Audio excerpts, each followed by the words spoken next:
여러분 연휴 잘 보내고 계십니까? 김명준의 뉴스파이터입니다. 요새 우리 정치권에 하도 초유의 사태가 많이 발생해서 이 정도를 초유의 사태라고 칭해도 되나 싶은데요. 어쨌든 초유의 사태가 발생했습니다. 바로 며칠 전에 국민의힘 대통령 후보로 선출된 김문수 후보가 갑자기 후보 일정을 중단했습니다. 당이 후보를 끌어내리려 하고 있다. 이럴 거 왜 경선했냐? 라면서요. 당 지도부는 후보를 만나러 대구로 향했고 후보는 혼자 있고 싶다며 서울로 향했습니다. 대체 무슨 일이 벌어지고 있는 걸까요? 5월 6일 화요일 김명준의 뉴스파이터 60초 후에 달려보겠습니다.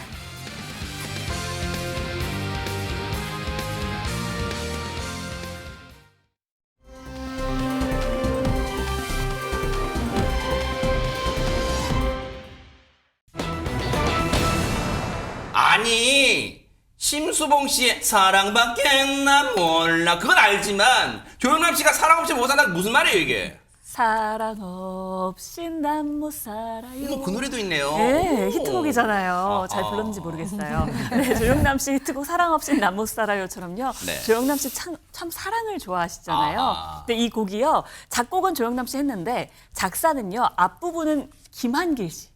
김한길 국민통합위원장. 그 정치인 김한길 씨요? 네, 원래 오랜 동지거든요. 진짜요? 같이 단칸방 생활도 했다고 하더라고요. 오호. 화개장터도 김한길 씨가 작사를 했고요. 그래요? 네, 그런 인연으로 작사를 그렇게 했고 뒷부분은 조영남 씨가 했다고 해요. 그래서 네. 보면 앞부분은 약간 외로움이 묻어나고 뒷부분은 사랑이 묻어나는데 그만큼 사랑을 좋아하는 조영남 씨가 네. 올해 여든을 맞이했다고 합니다. 대박 사건. 팔순이 된 거예요. 어허. 그래서 팔순잔치에 이 사람 저 사람 다 초대하고 싶다. 아까 그 곡의 가사에 누가 내 곁에 있으면 좋겠네라는 게 있거든요. 그런 것처럼 이 사람 저 사람 다 초대하고 싶다라면서 와. 그 초대 목록을 이야기를 했습니다. 네. 그 초대 목록의 몇 면을 보면요. 일단 가장 존경하는 고르바초프를 하면서요. 네. 소련의 마지막 지도자죠. 와. 노벨 평화상을 받았는데 가장 존경한다고 하네요. 그리고 내가 만난 최고의 남자 손기정. 또 패티김은 멀리 미국에 있고 이미자는 전화번호가 없네라면서 이제 초대가 불가한 사람들을 읊었습니다. 네.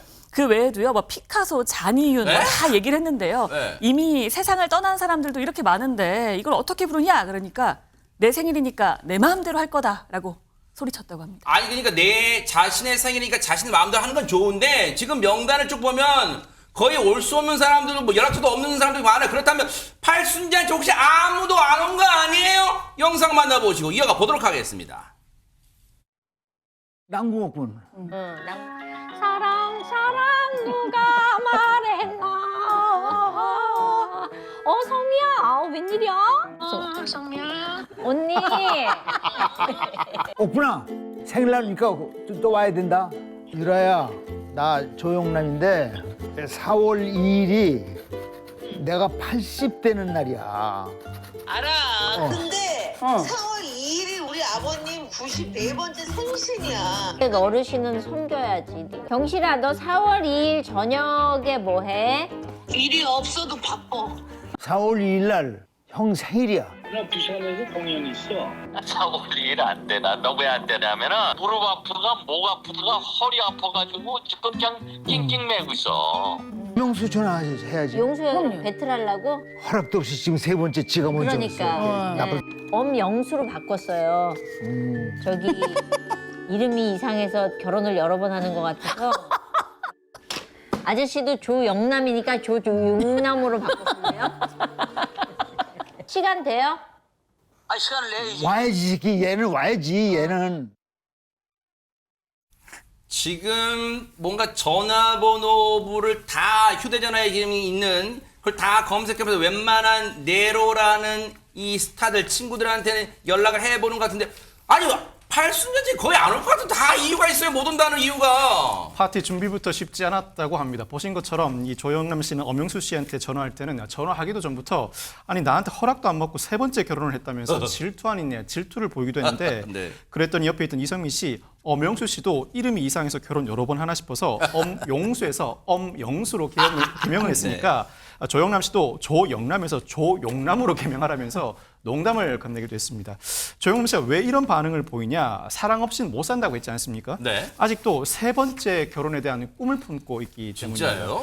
이 조영남 씨는 결혼을 두 번밖에 못해서 세 번째 결혼을 꿈꾼다. 사랑하는 사람이 있으면 하는데 상대가 없다고 토로하기도 했는데 올해 80세인 조영남 씨 지난 1974년에 윤여정 씨와 첫 번째 결혼 후 13년 뒤 이혼을 했고 1995년에는 18세 연하의 여성과 두 번째 결혼을 한 뒤에 10년 후 이혼을 했습니다. 네. 아무튼 조영남 씨는 4월 2일 생일잔치가 결혼식이 되길 희망한다면서 꿈에 가득 차 있기도 했는데 아직까지 전화 돌린 사람들에게는 희망적인 답변은 못 들었다고 합니다.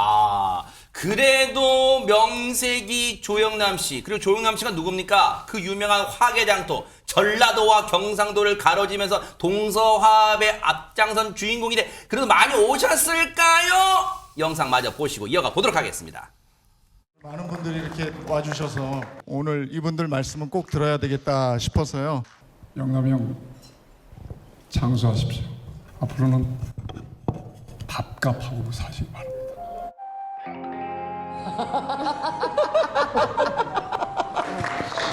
이제 80이 됐으니까 하나는 이제 버려도 돼. 말을 하지 마. 그거 안 해도 충분히 먹고 사니까 그거 말하는 건 우리 개그맨들한테 맡겨도 말만 하지 마. 제가 인생에 중요한 문제가 있을 때마다 찾아가서 상이 됐어요.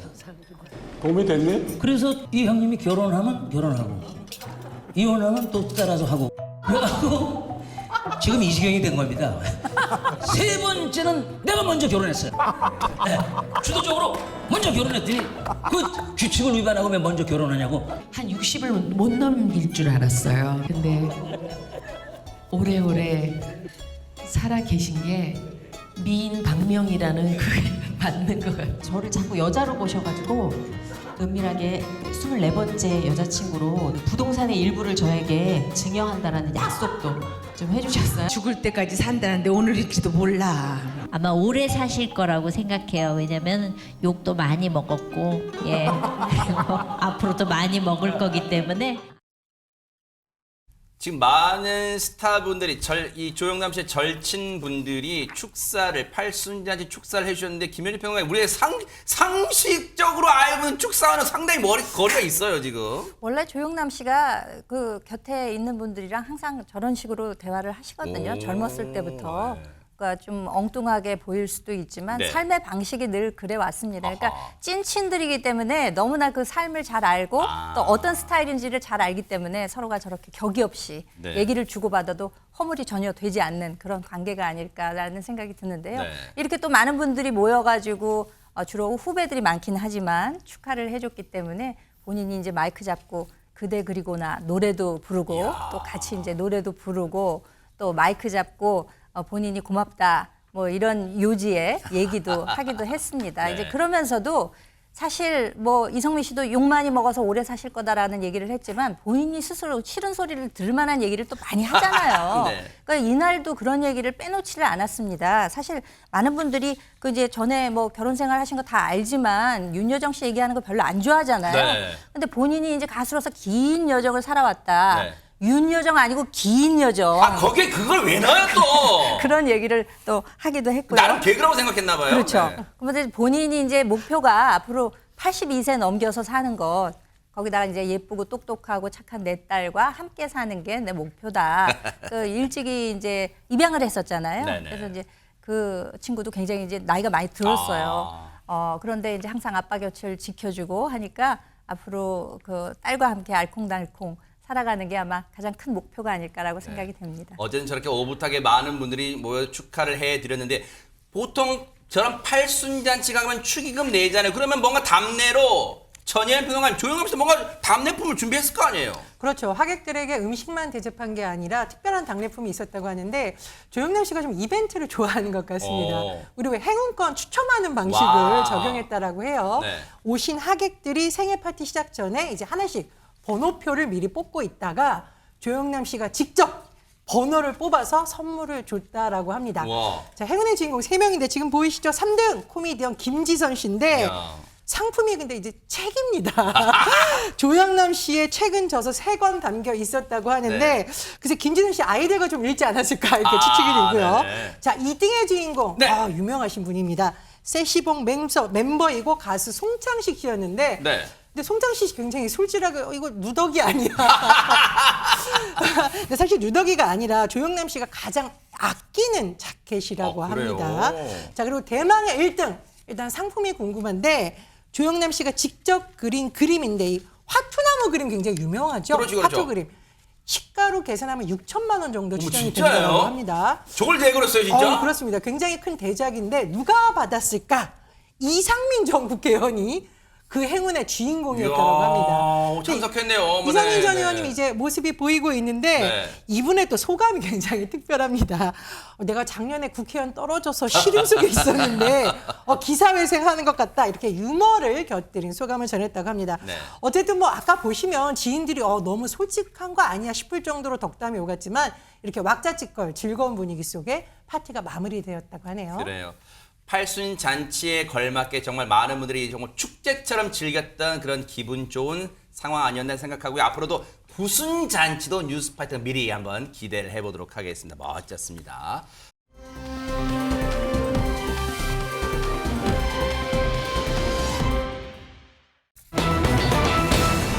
화장실 들어갈 때 마음과 나올 때 마음이 다르다는 얘기 혹시 이 사람을 두고 하는 말일까요? 누군지 만나보시고 이어가 보도록 하겠습니다. 그래서 저는 처음부터 한덕수 아니라 뭐 김덕수라도 해야 되고 이거는 다른 후보들도 그렇게 생각이 바뀌고 있는 것은 정말 다양스러운 거고 당연한 거다고 생각합니다. 한덕수 대통령 권한대행께서 출마하신다면 경선 초반부터 흔들림 없이 단일화를 주장한 후보로서 제가 즉시 찾아뵙고 신속하고 공정한 단일화를 성사시킬 것입니다. 대원칙 아래서 구체적인 그리고 국민이 납득하고 또 당원들도 저를 오늘 뽑아줬는데 오늘부터 벌써 단일화 뭐 방안을 내놓는다 이렇게 하면은 좀 이상 안 하겠습니까? 지금 각종 여론조사에서 더불어민주당 이재명 후보가 앞서가고 있는 가운데 지금 박성배 변호사님 이제 관심은 이 국민의힘을 비롯한 보수 쪽 후보 단일화 지금 여기에 쏠리는 것 같아요. 사실 김문수 후보는 경선 기간 중에 한덕수 후보와의 단일화에 가장 적극적이었습니다. 자신의 이름과 한 후보의 이름을 조합해서 김덕수 을지문덕이라는 구호를 내세웠을 정도인데 네. 이랬던 김 후보가 후보 확정 뒤엔 비교적 소극적인 모습을 보이고 있습니다. 이유는 두 가지로 분석됩니다. 첫 번째는 지지율입니다. 현재 보수 단일 후보 적합도 조사나 대선 3자 가상 대결 조사에서 한 후보가 김 후보를 앞서고 있는 상황입니다. 두 번째는 무소속인 한 후보가 상대적으로 더 급할 것이라는 판단 때문입니다. 만약 단일화 없이 후보 등록일인 11일이 지나게 되면 김 후보는 자동으로 2번 기호를 받게 되지만 한 후보는 무소속으로 출마할 수밖에 없고 당의 자금 지원 등도 받을 수 없게 됩니다. 그러면 지금 보세요. 지금 분위기는 한덕수 후보가 왠지 시참말로 지금 뭔가 좀 조바심이 난 형국 그러는 것 같은데 얘기 좀 들어보시고 이어가 보도록 하겠습니다. 김문수 대표 후보가 원하는 시간과 장소를 가리지 않고 오늘 중으로 만나자 이렇게 말씀드렸고 제가 한 3번쯤 말씀드렸습니다. 이제는 김문수 후보와 내가 만나야 할 시간인 것 같다. 확실한 대답은 안 하셨고 네 이 정도 말씀을 하셨습니다. 지금 전혜연 평론가님 한덕수 후보의 이 어떤 말투 어조를 보면 좀 만나자 좀 만나서 뭔가를 좀 해보자 뭔가 좀 조바심 간절함 뭐 이런 게 좀 느껴지는 이유가 있어요?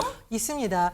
11일까지 후보 등록을 마쳐야 되고요. 12일부터 공식 선거운동이 시작이 됩니다. 그래요? 그런데 한덕수 후보 지금 무소속입니다. 어허. 김문수 후보는 국민의힘 후보예요. 그러네요. 이건 완전히 극명한 차이가 있습니다. 사실 당의 후보는요. 당 전체 조직의 지원을 받을 수가 있고요. 법적으로 지출할 수 있는 선거 비용도 있고요. 그러네요. 그리고 앞으로 더 이 세가 확장될 가능성이 분명히 있습니다. 근데 무소속 후보 같은 경우에는 이 대선이라는 큰 선거를 자칫하면 혼자 뛰어야 되는 거죠. 일부 언론에서는 낙동강 오리알 될 수도 있다. 이런 표현까지 나오고 있습니다. 따라서 한덕수 후보 입장에서 보면 시간이 촉박한 것이고 상대적으로 김문수 후보 입장에서는 조금 느긋할 수 있는 상황이라고 볼 수 있습니다. 근데 김문수 후보가 느긋한 것 같지만 지금 마음이 편치 않은 게 김현희 평론가님, 당 지도, 그러니까 당한테 불만이 많다면서. 아니, 내가 명색이 국민의힘의 대선 후보인데 당한테 불만이 많다. 이거 무슨 상황이에요, 지금? 그러니까 전당대회를 통해서 대선 후보로 결정된 것이 불과 사나흘 전입니다. 지난 주말 5월 3일에 그랬죠. 전당대회가 열렸었거든요. 그런데 이제 대선 후보로 선출이 되고 이것을 전당대회 형식으로 확정짓는다고 하는 것은 당원과 77만입니다.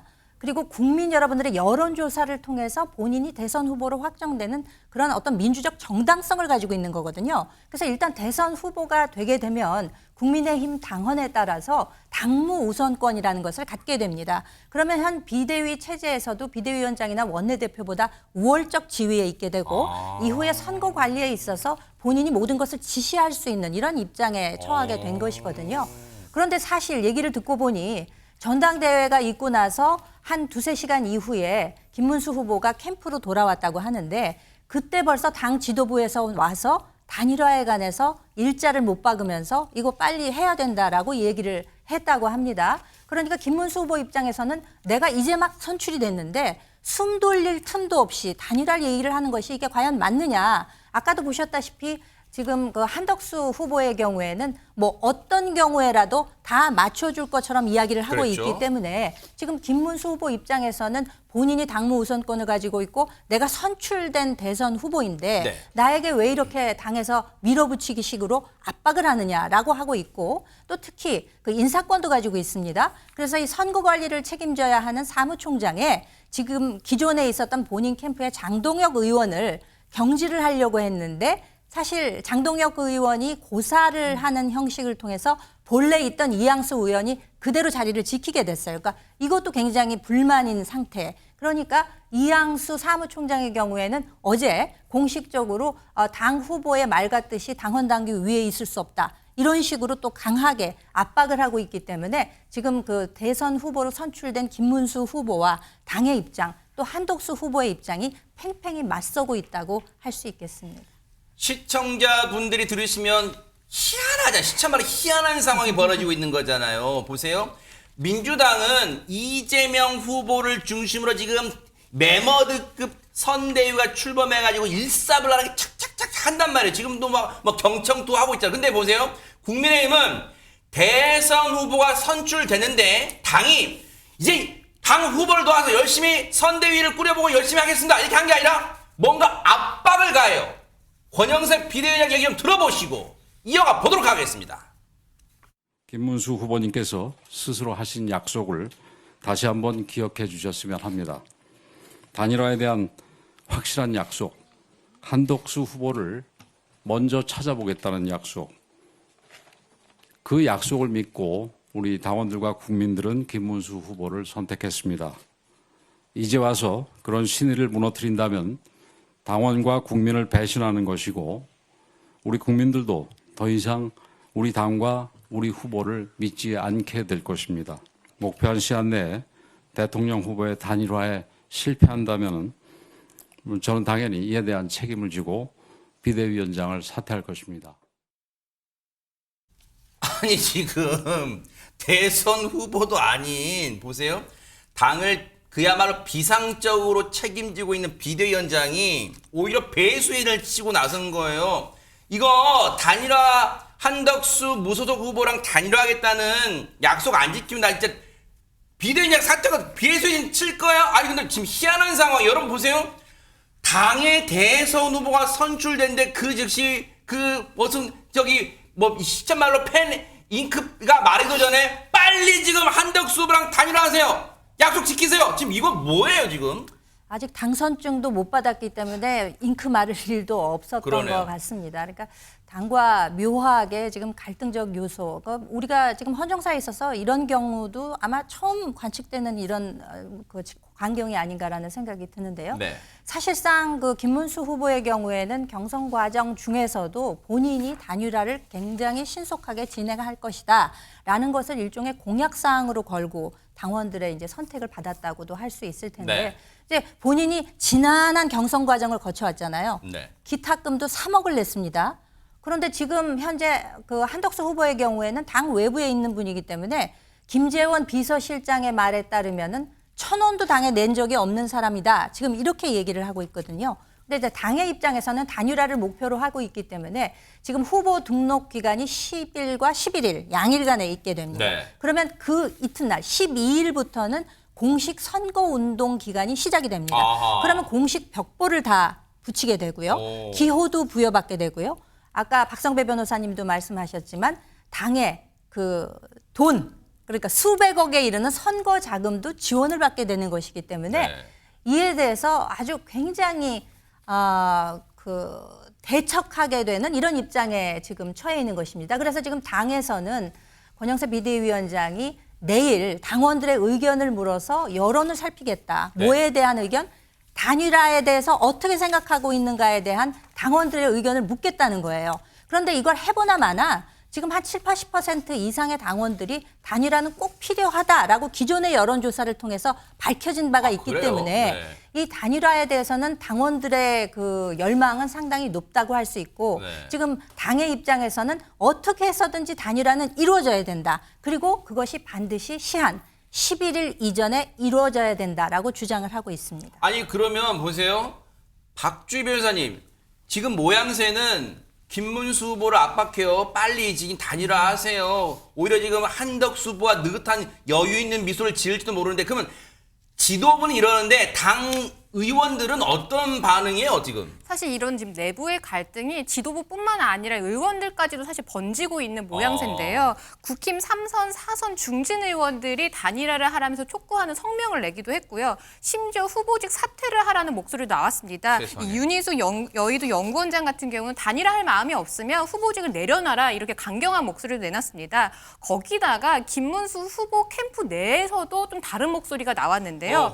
애초에 이 단일화 한덕수 후보와의 단일화를 이제 염두에 두고 김문수 캠프에 들어갔던 의원들 같은 경우는 지금 이런 상황에 대해서 굉장히 당혹해하면서 반드시 단일화를 해야 된다 이렇게 촉구하고 있는 목소리를 내놓고 있습니다. 네.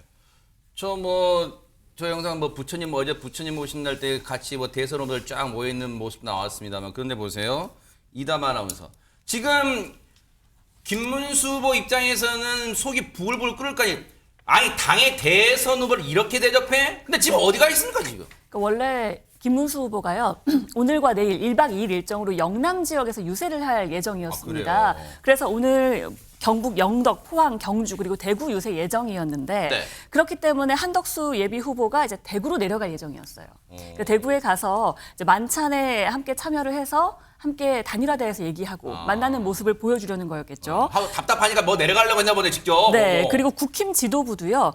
권영세 비대위원장과 권성동 원내대표 같은 경우에도 대구로 가는 KTX에 올랐다고 합니다. 대구로 오늘 오후에 출발을 했대요. 그런데 여기서 이제 오늘 이게 이렇게 두 팀 다 대구로 가려고 했던 이유는 오늘 오전에 국힘 의원총회에서 나온 말들 때문이었던 것 같습니다. 일단 한덕수 예비 후보가 직접 가서 김문수 후보를 설득해야 한다라는 얘기가 나왔고요. 또 지도부도 직접 가서 설득해야 한다. 이런 얘기 나오니까 안 움직일 수가 없었겠죠, 또. 그래서 이제 내려가기로 한 거예요. 그런데 한덕수 예비 후보가 내려가기로 한 건 취소가 됐고요. 지금 오후 3시 50분 열차를 탔던 지도부는 20분 뒤쯤에 열차에서 내렸다는 소식이 전해졌습니다. 왜냐하면 이 소식을 전한 김문수 후보가요. 오후 4시 8분쯤 그러니까 한 열차를 탄 지 한 20분 뒤쯤이죠. 당에서 대선 후보를 끌어내리려고 한다. 후보 일정을 중단하겠다라고 이야기하고 서울행을 택했기 때문입니다. 어머나 지금 무슨 이제 우리가 사상 초유란 말을 하도 많이 했습니다만 최근 몇 달 사이에 근데 진짜 이건 사상 초유잖아요. 5월 3일 날 국민의힘 대선 후보로 선출된 사람이 보세요. 3일 날 됐으니까 4, 5, 6 사흘 만에 나 대선 후보 일정 안 할래. 나 서울 갈 거야. 이랬답니다. 얘기 직접 들어보시고 이어가 보도록 하겠습니다. 저는 국민의힘 후보로서 대선 승리를 위한 비전을 알리는데 온 힘을 쏟았습니다. 단일화에 대한 일관된 의지도 분명하게 보여드렸고 지금 또 단일화에 대해서 한결같은 마음입니다. 하지만 당이 대선 후보에 대한 지원을 계속 거부하고 있습니다. 기습적으로 전국위원회와 전당대회도 소집했습니다. 그것은 당 지도부가 정당한 대통령 후보인 저를 강제로 끌어내리려는 시도라고 생각합니다. 이럴 거면은 경선은 왜 세 차례나 했었는지 모르겠습니다. 그래서 저는 지금부터 이 경선 후보로서 하고 있는 일정을 지금 시점부터 중단을 하겠습니다. 그리고 서울로 올라가서 제가 남은 여러 가지 현안 문제에 대해서 깊이 대책을 마련하겠습니다. 권영세 비대위원 다른 질문은 받지 않겠습니다. 혹시 의총 오늘 참석하시나요? 아니, 그거는 나중에. 일단 후보로서 일정 중단하고 앞으로 어떻게 할 건지는 좀 서울 올라가서 심사숙고를 하겠다는 거예요. 이른바 정치권에서 많이 쓰는 표현 있잖아요. 칩거. 외부 일절 안 하고 어디 자택이든 조용한 곳에서 틀어박혀가지고 앞으로 일정 계획 등을 구상하겠다. 지금 그런 뜻으로 보이는데 지금 보세요. 일단 전혜연 평론가님께 먼저 가볼게요. 지금 뭐 전혜연 평론가님 입장에서는 뭐 국민의힘 남의 당 입장이긴 하지만 이런 상황 처음 봤어요. 당의 대선 후보를 압박해서 마치 어떤 지금 분위기냐면 빨리 한덕수 후보랑 단일화해. 우리의 대선 경선 뭐 TV 토론 MBN도 생중계해드렸으면 TV 토론 그거 다 요식했겠어. 그거 불가했어. 빨리 한덕수랑 어차피 답정 넣어서 단일화해. 지금 이런 거예요? 그렇습니다. 사실 이게 굉장히 보기 드문 풍경이에요. 왜냐하면 어떤 정당에서 대선 후보를 내면 오히려 자당의 후보를 보호하기 위해서 최선을 다한 게 일반적인 그렇죠. 일이잖아요. 그런데 지금은 거꾸로 오히려 자당의 후보에게 빨리 포기해라 이런 뉘앙스가 읽히는 그런 행동들이 나온다고 해석할 수 있고 네. 그렇다면은 굳이 김문수 후보 말처럼 왜 3번이나 이렇게 과정을 거쳐서 경선을 했느냐 이런 불만이 제기될 수 있는 것으로 진짜, 보입니다. 네. 근데 문제는 뭐냐면요. 유권자의 입장에서는 사실 어느 후보가 되든 도대체 대한민국을 어떻게 이끌고 갈지 정책이나 비전이나 이런 걸 봐야 되는데 양쪽이 세력 다툼을 하다 보니까 그런 걸 볼 시간도 계속 줄어들고 있는 겁니다. 그래서 제가 보기에는 첫 번째로는 국민의힘이 내란 사태 이후에 문제가 됐던 부분에 대해서 반성하고 정책과 비전을 다듬고 대선 후보를 어떻게 선출할지에 대한 충분한 논의가 됐어야 되는데 네. 그 부분이 없이 성급하게 진행된 것이 첫 번째 원인이라고 보고요. 네. 두 번째는 아마도 한덕수 후보랑 쉽게 단일화가 되지 않겠냐고 너무 방심했던 것도 또 다른 요인인 것 같습니다. 네. 어쨌든 국민의힘 당원들이 보기에는 혼란스러울 밖에 없는데요. 한쪽에서는 그래도 우리가 뽑은 후보를 저렇게 물러나게 흔드는 건 너무한 거 아니냐라는 여론이 있을 수 있고 또 한쪽에서는 여론조사를 보면 단일화를 해야 그래도 이게 승산이 있으니까 빨리 해라 이런 것이 공존하기 때문에 아마 지도부가 나서서 당원들에게 이런 부분에 대해서 투표까지 하겠다 이런 강수를 둔 것으로 보입니다. 지금 답정너가 많아요. 답정너처럼 보이는 게 왜냐하면 앞서 얘기 나왔던 내일 오늘 의원총회에서 결정된 내일 전 당원 이 대상으로 단일화를 찬성하냐 반대하냐 지금 투표하겠다는 거 아니에요? 조사하겠다는 거 아니에요? 그럼 거의 지금 답정너 형식으로 흘러가고 있어요, 분위기는. 근데 보세요. 지금 김현주 평론가님, 그럼 애초 궁금증이 있어요. 그러니까 사람이 말이라는 게 정치권에서는 그렇잖아요. 말이라는 게 한번 내뱉으면 나중에 부메랑 돼 돌아온단 말 하잖아요. 아까 저희도 영상으로 보여드렸지만 지난달 27일 김문수 당시 예비후보가 당의 대선 후보가 되면 이 즉시 찾아뵙고 한덕수 전 당시 총리가 대선에 뛰어들면 즉시 찾아뵙고 신속하고 공정한 단일화를 진행하겠다 말을 뱉었잖아요. 그게 왜 안 만나요? 지금 그 얘기 나올 거 아니에요, 지금. 그러니까 이제 본인 입으로 나는 김문수가 아니고 김덕수라도 그랬잖아요. 하겠다라고 이야기를 했고 그리고 사자에서 양자로 갈 때 TV 토론에서도 분명히 얘기를 했습니다. 단시간에 자기가 해결을 하겠다라고 그렇죠. 분명히 그 뜻을 밝혔기 때문에 어떻게 보면은 그게 유인이 돼서 당원들도 김문수 후보로 몰아주게 되면은 아무래도 단일화의 수용성이 높아서 쉽게 갈 수 있지 않을까라고 해서 어느 후보를 선택할까 하는데 상당한 영향을 미쳤을 것으로 보입니다. 그런데 이제 막상 후보로 선출되고 나니까 본인의 뜻은 단일화에는 분명히 있다. 그렇지만 지금 이야기하고 있는 것은 지금 뭐 이준석 후보라든가 아니면은 뭐 이낙연 후보 그리고 또 지금 한덕수 후보를 포함해서 빅텐트로 원샷으로 이렇게 우리가 단일화를 했으면 좋겠다라는 입장을 표명을 하고 있고 또 아마 이 생각도 있는 것 같아요. 시간은 본인 편이라고 생각을 하겠죠. 아까도 말씀드렸다시피 10일과 11일 양일간에 거쳐서 공식 후보 등록을 하게 되면 12일부터는 공식 선거 운동에 들어가게 됩니다. 네. 그렇게 되면 본인은 기호 2번을 받게 됩니다. 그리고 당의 공식적인 지원을 받게 되고 아무래도 공보 업무 같은 데서 지원을 받을 수 없는 무소속의 한덕수 후보의 같은 경우는 일정을 수행하면서도 그것들이 대중에 노출되는 기회가 많이 줄어들 것이고 시간이 가게 되면은 여론은 역시 본인 편으로 돌아올 수 있다라는 판단을 아마 하지 않을까 싶은 네. 그런 생각도 있습니다. 그렇기 때문에 또 당의 입장에서는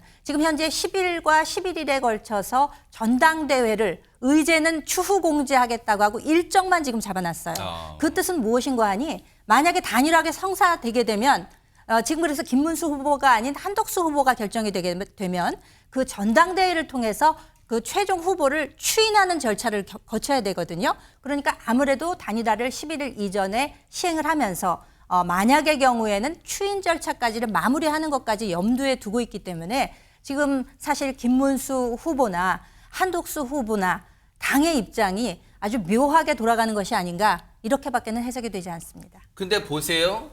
사상 초유란 말을 지금 여러 번 쓰고 있는데 보세요. 5월 앞서 여러 차례 얘기 나왔어요.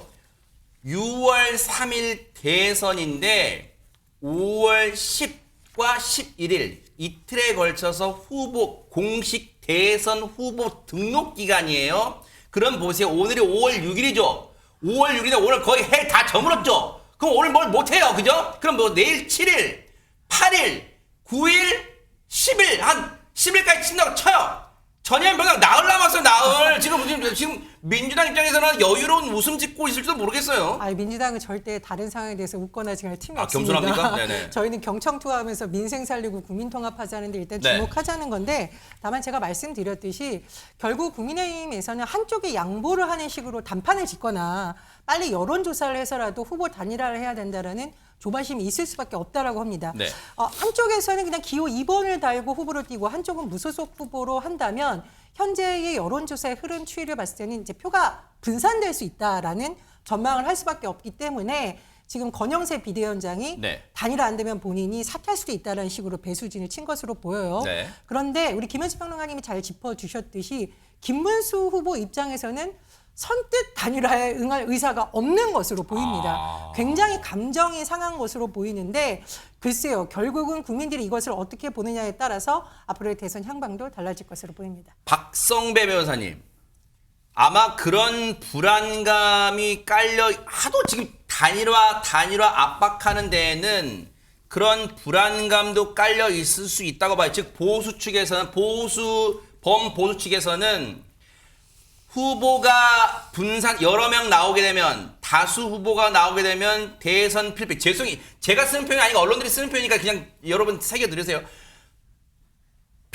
대선 필패할 수밖에 없다는 불안감이 있으니까 단일화에 지금 목을 매는 것 같은데 그렇다 하더라도 그럼 보세요. 시간이 얼마 안 남았어요. 그러면 앞으로 느긋한 게 과연 김문수 후보일까요? 한덕수 후보가 지금 그렇다고 이게 이 후보 등록에 임박해서 단일화를 한다. 이게 극적 효과가 있을까요? 오히려 역효과 날까요? 어떻습니까? 후보 등록 마감일이 5월 11일인데 5월 11일이 지난 이후에 물론 그 이후에도 단일화 가능성은 열려있긴 합니다. 그렇지만 그 이후에 단일화가 이루어진다면 이때는 투표 용지가 이미 복사되기 시작한 시점일 텐데 유권자들은 큰 혼란을 느낄 수밖에 없고 그 상태로 병행한다면 즉 두 후보가 병행해 나간다면 대선에서는 사실상 쉽지 않은 것이 사실입니다. 이와 같은 일이 지속된다면 이때는 후보 한 명이 사퇴하는 방식으로 다른 후보를 밀어주는 방안을 선택하게 될 터인데 아직까지는 여당인 국민의힘이 자기의 그 전당대회에서 경선을 거쳐 뽑은 후보를 사퇴시키는 방식은 도저히 생각하기가 어렵습니다. 즉 시간 자체만 두고 본다면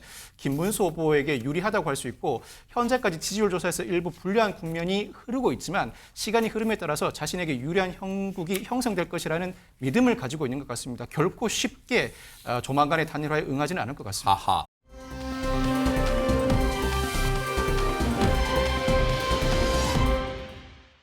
한덕수 예비 후보는 글쎄요, 지금 어느 후보를 막론하고 지금 어떤 속담이 어울려요? 떨어지는 낙엽도 조심해야 할 때인데 이런 설화에 휩싸였어요. 얘기 들어보시고 이어가 보도록 하겠습니다.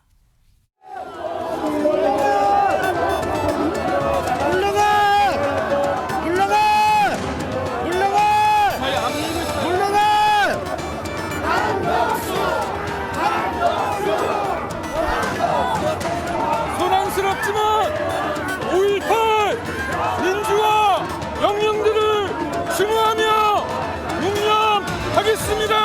율동 묵념.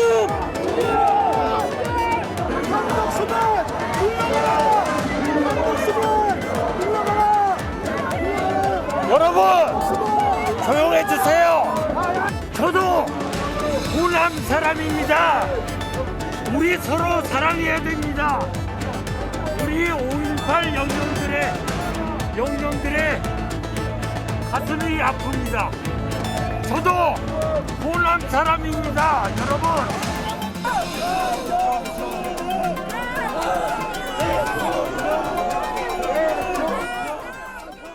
근데 저 과정에서 광주 민주화 운동을 폄훼하는 발언을 하게 이르렀고 결국 한덕수 예비 후보가 사과했습니다. 그 얘기까지 들어보시고 이어가 보도록 하겠습니다.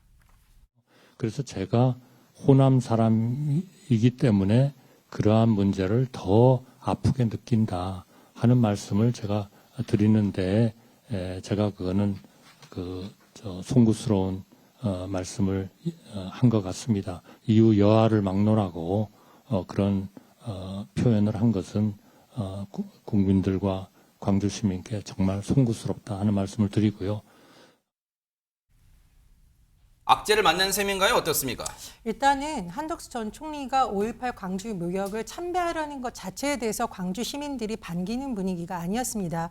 아까 걸려있던 플래카드를 보시면 내란 주범이라는 표현이 있는데 아마 광주 민주화운동 과정에서 많은 희생자들이 발생했고 그런 곳을 상징하는 곳에 본인이 제대로 된 반성도 없이 찾아왔다는 것 자체가 첫 번째 반감을 일으켰던 것으로 보이고요. 두 번째로 본인이 그 자리에서 저도 호남 사람입니다라고 했던 발언에 대해서도 반발이니까 해명을 했는데 이 과정에서 쓴 용어 광주 사태였습니다. 광주 사태라는 용어는요. 전두환 신군부를 비롯해서 일각의 정치인들이 광주 민주화 운동을 비하하거나 심지어 폭도들로 일어났던 폭동이라고 표현할 때 했던 용어입니다. 즉 사과마저도 진정성이 없고 역사의식이 결여되어 있다 이런 비판이 나오고 있는 건데요. 한 번도 아니고 두 번이나 광주 사태라는 표현을 썼다라고 하죠. 한 나라의 대통령이 되겠다는 인물, 더군다나 총리까지 지냈던 인물이 너무나 준비가 부족했고 무엇보다 광주 시민들과 5.18 민주화 운동 유가족들의 마음을 헤아리지 못했다. 이런 비판을 자초했다고 봅니다. 호남에서 출생했다고 다 호남 사람이 될 수는 없을 것 같다. 이런 걸 보여주는 것 같습니다.